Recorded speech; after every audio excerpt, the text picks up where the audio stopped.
My husband cheated on me with a male partner, and when I confronted him, his excuse shattered me and my 14-year-old daughter. The worst part, that partner was my uncle. My name is Amber and I'm 38 years old. I thought I had the perfect life. A loving husband named Derek, a beautiful daughter named Lily, a nice house in the suburbs of Portland. I worked as a dental hygienist. Derek was a software engineer. We weren't rich, but we were comfortable, happy, or so I thought. It all started 3 months ago on a Tuesday evening. I came home early from work because my last appointment canceled. The house was quiet when I walked in. Derek's car was in the driveway, which was unusual for 4 p.m. on a weekday.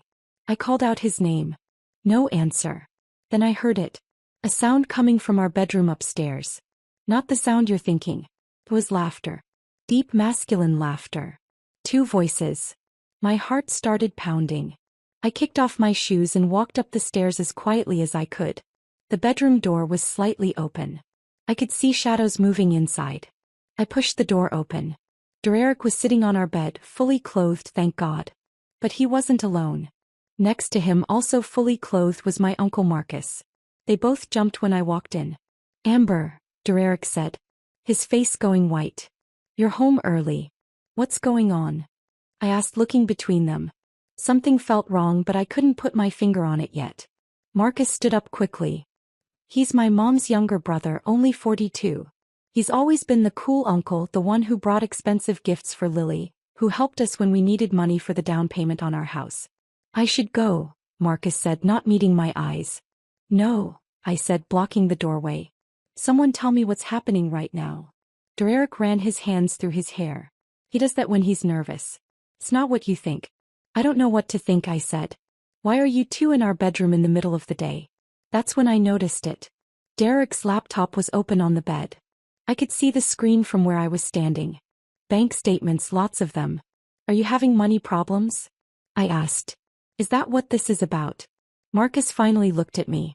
There was something in his eyes I'd never seen before. Guilt. Deep, crushing guilt. Amber, sit down, Derek said. I don't want to sit down. I want to know what's going on. Derek took a deep breath. Marcus and I have been seeing each other. The words didn't make sense at first. Seeing each other like dating, but they were both men. Derek was my husband. Marcus was my uncle. My brain couldn't process it. What do you mean seeing each other? We've been in a relationship, Marcus said quietly. For 2 years. 2 years. 2 years. I felt like someone had punched me in the stomach. I actually had to grab the door frame to stay standing. You've been having an affair with my uncle. I said to Derek. For 2 years? I'm sorry, Derek said. I never meant for this to happen. Never meant for it to happen. My voice was rising. How do you accidentally have an affair for 2 years? With my uncle? That's when I heard it. A small gasp from the hallway. I turned around and saw Lily standing there, her backpack still on her shoulders. She'd come home from school and heard everything. Dad, she said, her voice small and broken. Derek stood up immediately. Lily, sweetheart, don't, she said, backing away. Don't come near me. She ran to her room and slammed the door. I heard the lock click. I turned back to Derek and Marcus. Get out, I said to Marcus. Get out of my house right now. Amber, let me explain. Marcus started.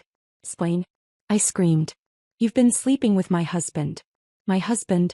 You sat at our Christmas table. You held my daughter when she was a baby. You were at our wedding, and this whole time you were. I couldn't finish the sentence. I was shaking so hard I thought I might collapse. Marcus grabbed his jacket and left without another word. I heard the front door close. Derek was still standing by the bed looking at me with those eyes I used to love. Brown eyes that used to make me feel safe. Now they just made me sick. When did you know? I asked. When did you know you were gay? I'm not gay, Derek said. You're having an affair with a man with my uncle. How are you not gay? I'm bisexual. He said I've always been attracted to both men and women. I thought I could ignore it. I thought marrying you, having a family would make those feelings go away. So you used me? I asked. Our entire marriage was a lie. No, Derek said quickly. I love you, Amber. I really do. You and Lily are everything to me. Then why? I asked. Why would you do this? Derek sat back down on the bed. He looked defeated. Broken, but I didn't care. He deserved to be broken. It started at your dad's funeral, he said. My dad died 2 years ago. Heart attack. He was only 63. It was sudden and devastating. The funeral was the worst day of my life. Or so I thought. Marcus came to the house after. Derek continued. Everyone had left. You were upstairs with Lily. He and I were alone in the kitchen. We were both drunk. We were both sad. And it just happened. It just happened. I repeated flatly. And then it kept happening for 2 years. We tried to stop, Derek said multiple times. But every time we'd see each other at family events, the feelings would come back. It's like an addiction, Amber. I know that sounds like an excuse, but it's the truth. You know what the worst part is? I said, not that you cheated. Not that you're bisexual. The worst part is that it was Marcus, my uncle, my family. You destroyed my entire family. I know, Derek said. I know, and I'm so sorry. Sorry doesn't fix this. I said, sorry doesn't change what you did. I walked out of the room and went to Lily's door. I knocked softly. Lily, honey, can I come in? No answer. Please, baby. I need to know you're okay. After a long moment, I heard the lock click. I opened the door slowly. Lily was sitting on her bed, tears streaming down her face. She looked so young right then, so vulnerable. I sat down next to her and pulled her into my arms. Is Dad gay? She asked into my shoulder. He says he's bisexual, I said. What does that mean? It means he's attracted to both men and women. Is that why he did it? Because he likes men. I don't know, baby. I really don't know. We sat like that for a long time, just holding each other and crying. Eventually, I heard Derek's footsteps on the stairs. The front door opened and closed. His car started. He was leaving. Good. I couldn't look at him right now. That night, I called my sister Rachel. She's 3 years older than me and has always been my rock. I told her everything. He what? She screamed into the phone with Marcus. Are you serious? Right now. I wish I wasn't. I said, does Mom know? Not yet. I can't tell her. Not yet. She'll be devastated. She needs to know. Amber, Marcus is her brother. I know, but I need time. I need to figure out what I'm going to do. Rachel came over the next morning. She took one look at me and immediately pulled me into a hug. You look terrible, she said. Thanks, I said with a weak laugh. Where's Derek? Hotel, I guess. He hasn't called. Good. Let him rot. Rachel made me coffee and sat with me at the kitchen table while Lily got ready for school. I told her I had the flu and that Rachel was helping out. I couldn't tell her I'd been up all night crying. Are you going to divorce him? Rachel asked. I don't know. I can't think straight right now. Everything I thought I knew about my life is a lie. What about Marcus? Have you talked to him? No. I blocked his number. Mom's going to notice if you suddenly stop bringing Lily to family dinners. I don't care. I can't see him. I can't see any of them and pretend everything's fine. Lily came downstairs, her backpack slung over her shoulder. Her eyes were red and puffy. She'd been crying too. Mom, I don't want to go to school. She said, honey, you need to go. It'll help take your mind off things. Everyone's going to know. Dad probably told everyone already. No one knows, I said firmly. This is our private business. I was wrong. So wrong. 3 days later, I got a call from my mom. She was crying so hard I could barely understand her. Mom, what's wrong? Is someone hurt? How could you? She sobbed. How could you do this to Marcus? My blood ran cold. What are you talking about? Derek told me everything. He said you've been pushing Marcus away from the family.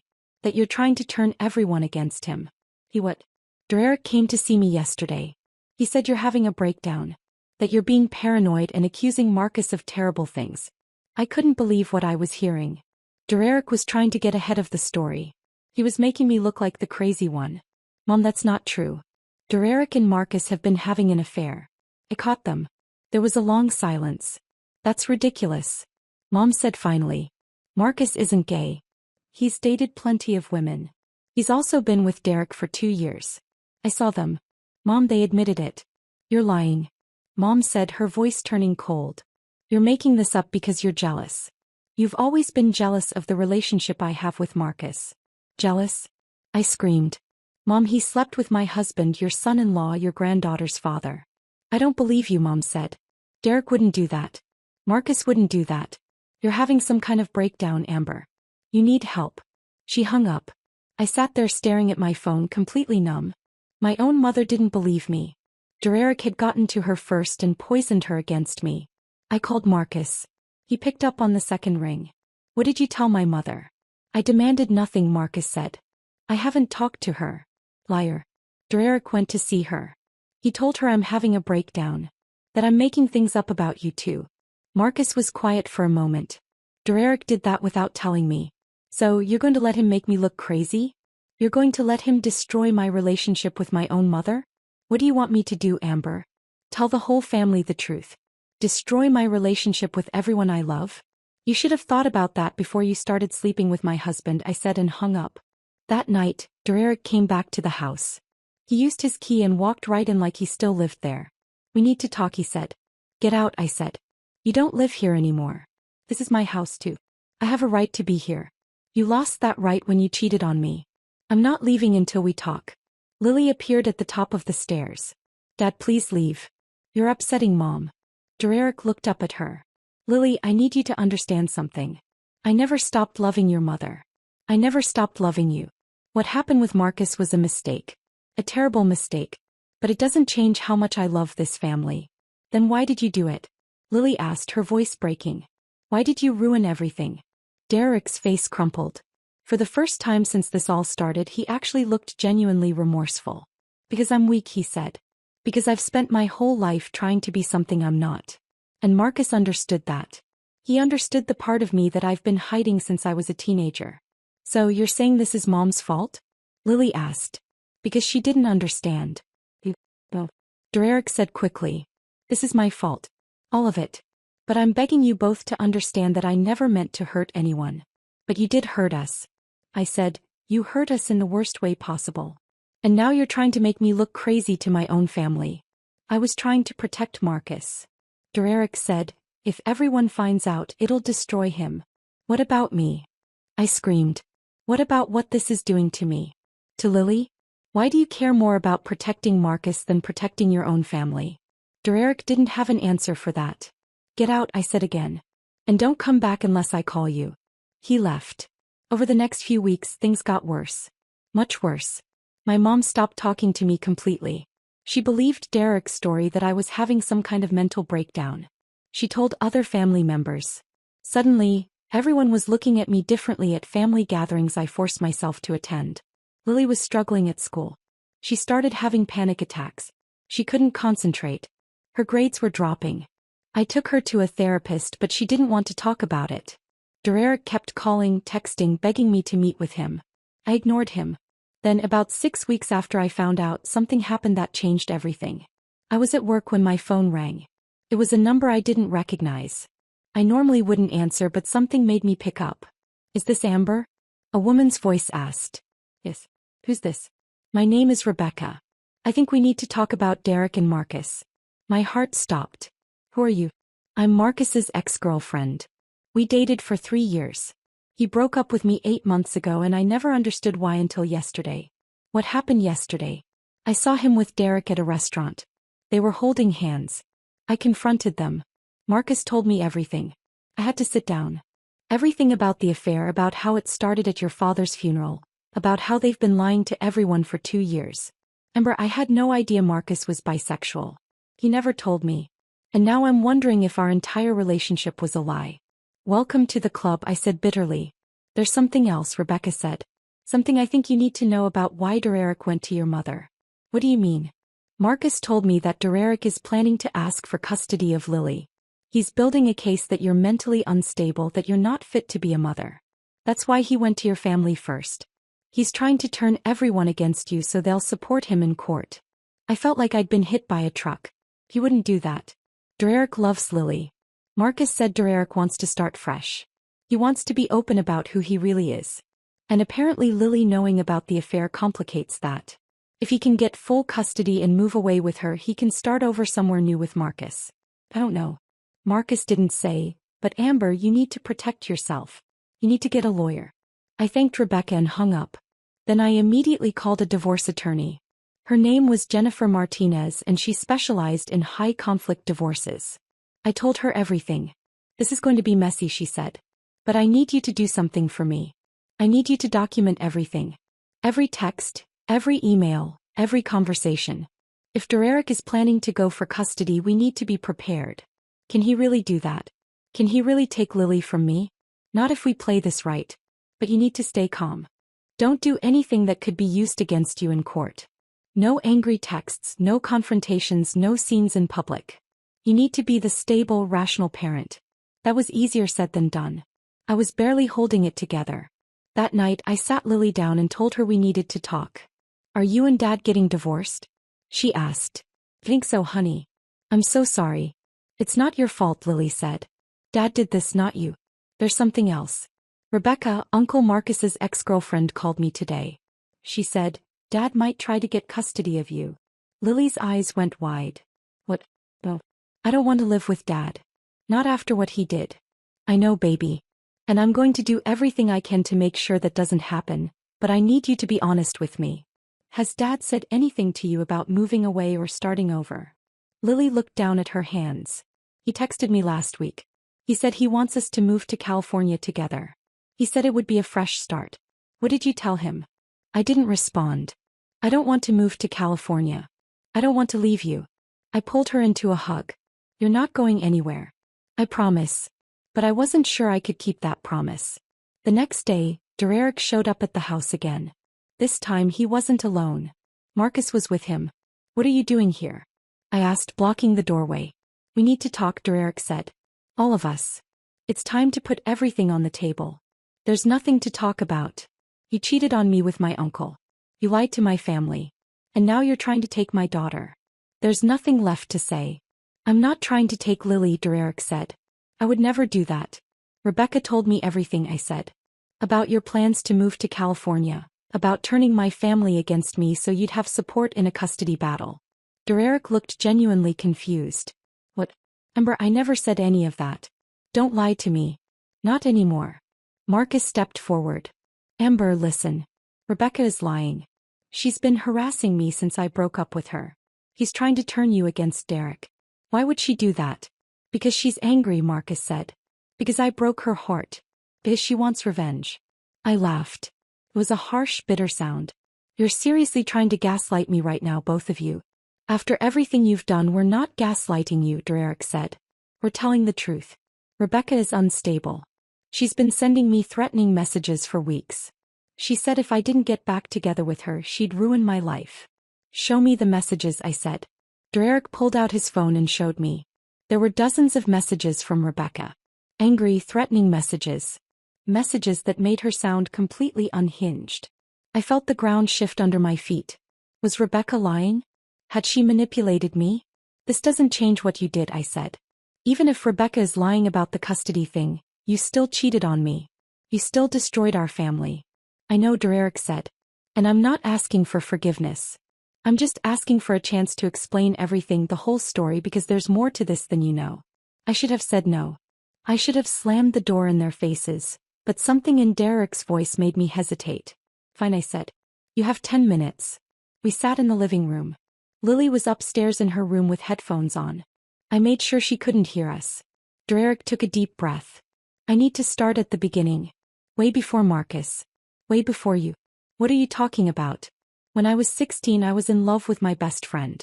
His name was Ryan. We were together in secret for almost a year. Then my parents found out. I'd never heard this story before. Derek never talked about his childhood. What happened? They sent me to conversion therapy, Derek said quietly.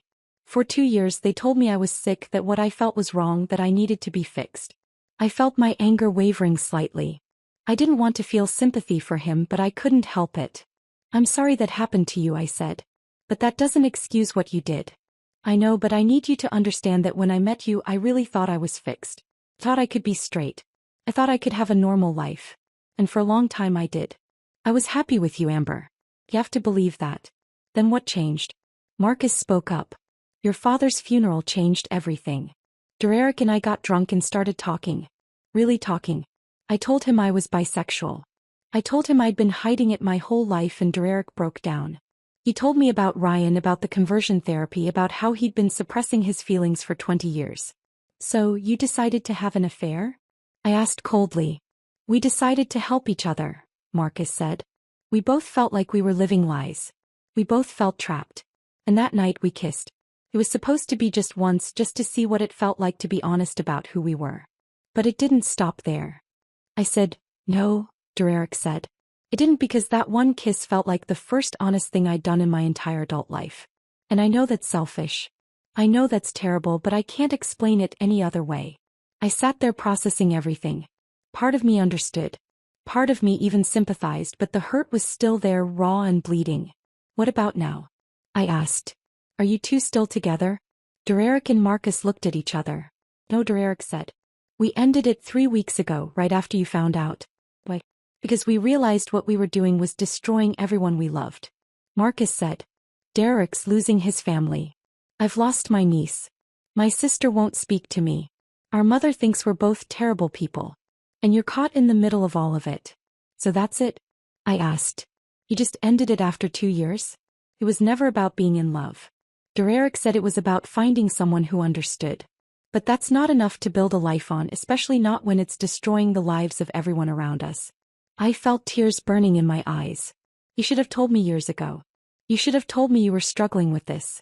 We could have figured it out together. We could have gone to therapy. We could have something. Anything but this." "I know," Derek said, "and I will regret that for the rest of my life." We sat in silence for a long time. Finally I spoke. "I think you should leave now, both of you." They did. That night I couldn't sleep. My mind was racing. Everything I thought I understood about Derek, about our marriage, about our life together had been turned upside down. I thought about calling Rebecca, but Jennifer, my lawyer, had advised me not to contact her. She said if Rebecca was unstable, any contact could make things worse. Instead I called Rachel. Derek came by. I told her. He told me about his past, about conversion therapy. Rachel was quiet for a moment. "Did you know about that?" "No, he never told me." "Amber, I don't know if I should tell you this, but Mom knew." "What?" "When you and Derek were dating before you got engaged, Mom told me that Derek's mother had mentioned something about him going through a difficult phase as a teenager. She didn't give details, but I always wondered. I felt like I'd been punched in the stomach again. Mom knew Derek might be bisexual and she never told me. She probably didn't think it was relevant. She probably thought he'd moved past it, or she thought if she didn't acknowledge it, it would go away," I said bitterly. "What are you going to do?" Rachel asked. "I don't know. Derek says he wants to try to work things out. He says the affair with Marcus is over, but I don't know if I can trust him again." "Do you still love him?" I thought about it. Did I? After everything he'd done, everything he'd put me through, did I still love the man I married? "I don't know," I said honestly. "Part of me does, but part of me hates him." "That's normal," Rachel said. "You're grieving. You're grieving the life you thought you had." He was right. That's exactly what I was doing. Over the next few weeks, things started to settle into a strange new normal. Derek and I agreed to a trial separation. He moved into an apartment across town. We set up a custody schedule for Lily. She'd stay with me during the week and visit Derek on weekends. The first time Lily went to stay with Derek, I was a mess. I couldn't stop crying. I kept imagining her being angry with me for splitting up the family. But when she came home on Sunday night, she seemed okay. Actually, she seemed better than okay. "How was it?" I asked, trying to sound casual. "It was fine," Lily said. "We ordered pizza and watched movies. Dad and I talked a lot." "About what?" "About everything." "About you?" "About Uncle Marcus?" "About why he did what he did." "What did he say?" Lily sat down on the couch next to me. "He said he's been confused his whole life. He said he loves you and me more than anything. But he also said he needs to figure out who he really is, and he can't do that if he's lying to everyone." "How do you feel about that?" I asked. Lily shrugged. "I don't know. I'm still mad at him, but I kind of understand. I mean, imagine living your whole life pretending to be someone you're not. That must be really hard." I was surprised by her maturity. "When did my little girl grow up so much?" "You're a lot smarter than I was at your age," I said, pulling her into a hug. "Mom, can I ask you something?" "Anything." "Do you think you and Dad will get back together?" I took a deep breath. "I don't know, honey. Right now I'm just trying to get through each day. But do you want to?" Did I? That was the million-dollar question. "Part of me does," I admitted. "But I'm not sure if that's love or just fear of change." Lily nodded. "That makes sense." A few days later I got another call. This time from Marcus. "Please don't hang up," he said immediately. "I need to tell you something. Something important." "What is it?" "I talked to Mom. I told her everything." The truth about Derek and me. My heart started racing. What did she say? She didn't believe me at first. She thought I was covering for you, but I showed her messages between Derek and me. I showed her everything. And finally she believed it and she wants to talk to you. She wants to apologize. I felt tears welling up. I don't know if I'm ready for that. I understand. But Amber, you should know that she's devastated. She feels terrible for not believing you, for taking Derek's side. She should feel terrible, I said. But there was no heat in my voice anymore. Just exhaustion. There's something else, Marcus said. Something I need to tell you about Derek. What now? The day your father died, Derek and I didn't just hook up because we were drunk and sad. There was more to it. I felt my stomach drop. What do you mean? Your father knew about Derek's past, about the conversion therapy. He and I had a conversation a few months before he died. He told me he was worried about Derek. That he thought Derek was still struggling with his identity. Why didn't Dad tell me? He didn't want to worry you. He thought Derek had it under control, but he asked me to keep an eye on Derek, to be there for him if he ever needed to talk. I couldn't believe what I was hearing. So, you use that as an excuse to start an affair with my husband? No, Marcus said quickly. I'm not trying to excuse what we did. I'm just trying to explain how it happened. That night after the funeral, Derek broke down. He started talking about your dad, about how your dad was the only person who ever accepted him for who he really was. And I wanted to comfort him. I wanted to be there for him like your dad had asked me to be, but it went too far. I was crying now. My dad would have been devastated if he knew what you two did. I know, Marcus said, his voice breaking. And I will have to live with that for the rest of my life. We hung up. I sat there for a long time thinking about my dad. He'd always loved Derek like a son. He'd always been so supportive of our marriage. And now I was learning that he'd known all along that Derek was struggling. Why hadn't he told me? Did he think I couldn't handle it? Or did he think it would get better on its own? I called my mom. Amber, she said immediately when she picked up. I'm so sorry. I should have believed you. I should have. Mom, stop. I said, I know Marcus told you everything. I know you know the truth now. I feel terrible. Mom said, sobbing. I called. You crazy. I took Derek's side. I'm the worst mother in the world. You're not the worst mother in the world. You just wanted to believe the best in people. That's not a crime. But I should have believed you. You're my daughter. Mom, can I ask you something? Did you know about Derek's past? About the conversion therapy? There was a long pause. His mother mentioned something years ago. Mom said finally. Before you got married, she said Derek had gone through a difficult time as a teenager, but she made it sound like it was just typical teenage rebellion. I didn't think, I never thought. Why didn't you tell me? Because I didn't think it mattered. Derek seemed happy with you. He seemed normal. I thought whatever he'd gone through, he'd moved past it. Nothing about this is normal, Mom. I know, and I'm so sorry. We talked for over an hour.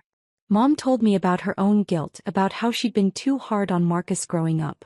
About how she'd never created a safe space for him to be honest about his sexuality. She wondered if that's why he'd hidden it for so long. By the end of the conversation, I felt a little lighter. My mom and I were talking again. That was something. But there was still one more person I needed to confront, Derek. I called him and asked him to meet me at a coffee shop downtown. Neutral territory. He showed up early, looking nervous. Thanks for agreeing to meet, he said. Marcus told me about my dad, I said without preamble, about how Dad knew about your struggles. Derek's face went pale. I didn't know Marcus told you that. Why didn't you tell me? Why didn't Dad tell me? Your dad made me promise not to. He said you were going through enough stress with work and Lily. He didn't want to burden you with my issues. My issues. I repeated. Derek, you're my husband. Your issues are my issues. That's what marriage is. I know. But I was ashamed. I spent my whole life trying to be someone I'm not. And your dad was the first person who accepted me anyway. When he died, I felt like I'd lost the only person who really understood me. So you turned to Marcus. Yes, and that was wrong. I know that. But Amber, I need you to understand that what happened with Marcus wasn't just about sex or attraction. It was about feeling accepted. It was about feeling like I didn't have to hide anymore. I took a sip of my coffee, buying time to think. Do you want to be with Marcus? I asked. Honestly, no, Derek said without hesitation. What we had wasn't real. It was just an escape. And what about us? Was that real? Yes, Derek said, looking right at me. You and Lily are the realest things in my life. I don't want to lose you. You already lost me, I said quietly. The moment you chose to lie to me for 2 years. So that's it? You're giving up on us? I'm not giving up. I'm just being realistic. How can I ever trust you again? Derek reached across the table and took my hand. I almost pulled away, but something stopped me. I know I don't deserve another chance, he said. I know I've destroyed everything, but I'm begging you to let me try. Let me prove to you that I can be honest, that I can be the husband you deserve. I looked at our hands together. They looked the same as they always had, but everything else had changed. I need time, I said. I need to figure out who I am without you. I've spent 15 years being Derek's wife. I need to remember who Amber is. I understand, Derek said. Take all the time you need. I'll wait. We left the coffee shop and went our separate ways. Over the next few months, I focused on rebuilding my life. I started therapy. I reconnected with old friends I'd lost touch with. I took up painting, something I'd always wanted to try but never had time for. Lily thrived with the new custody arrangement. She seemed happier, more relaxed. She even started talking to Derek about his struggles, trying to understand him better. As for Marcus, I eventually agreed to see him. We met at a park near my house. I don't know if I can ever forgive you. I told him honestly, what you did destroyed my family. I know, Marcus said. And I don't expect forgiveness. I just wanted you to know that I'm getting help. I'm in therapy. I'm trying to figure out why I make such destructive choices. That's good, I said. But it doesn't change what happened. I know, Amber. I just want you to know that I never meant to hurt you. You're my niece. I've known you since you were born. Your family, you should have thought about that before you slept with my husband, I said. There was nothing else to say. We parted ways and I haven't seen him since. 6 months after everything fell apart, Derek asked if we could try couples therapy. I'm willing to do whatever it takes, he said. I want to fight for our marriage. I agreed, but only on one condition. He had to be completely honest about everything. No more secrets. Our therapist's name was Dr. Patricia Wong. She was kind but firm, and she didn't let either of us off easy. In our first session, she asked Derek to explain why he cheated. Because I was a coward, Derek said simply. I was too scared to admit the truth about who I am. So I hurt the people I love instead. And what is the truth? Dr. Wong asked. That I'm bisexual, that I'll always be attracted to both men and women. That no amount of prayer or therapy or pretending is going to change that. I watched him say those words and felt something shift inside me. For the first time, Derek wasn't hiding. He wasn't making excuses. He was just being honest. Amber, Dr. Wong said, turning to me. How does it make you feel to hear that? Feared, I admitted. Because if Derek is attracted to men, how can I ever be enough for him? That's not how it works, Derek said quickly. Being bisexual doesn't mean I need to be with both genders at the same time. It just means I'm capable of being attracted to both. But I choose you, Amber. I want to choose you. How do I know you won't change your mind? I asked. How do I know you won't wake up one day and decide you need to be with a man? Derek thought about it for a moment. You don't know. Just like I don't know if you'll wake up one day and decide you're done with me. Marriage is a risk, Amber. It always has been. I just made the risk worse by lying. He was right. Marriage is always a gamble, but now the odds felt impossibly stacked against us. We continued therapy for months. Some sessions were productive. Others ended with both of us in tears. But slowly something started to shift. I started to understand Derek's pain, the years of shame and self-hatred, the desperate need to be accepted, and Derek started to understand my pain. The betrayal, the humiliation, the loss of trust. It wasn't easy. There were setbacks. There were nights when I wanted to give up. But there were also moments of hope. Moments when I looked at Derek and saw glimpses of the man I fell in love with all those years ago. Then, almost a year after everything happened, something changed everything again. I was at home when I got a call from the police. Is this Amber Dawson? The officer asked. Yes. What's wrong? There's been an accident. Your husband Derek was in a car crash. He's being taken to Portland Memorial Hospital. My heart stopped. Is he okay? He's alive, but he's injured. You should come to the hospital right away. I grabbed my keys and ran out the door, calling Rachel to come pick up Lily from school. When I got to the hospital, they took me to Derek's room. He was conscious but badly bruised.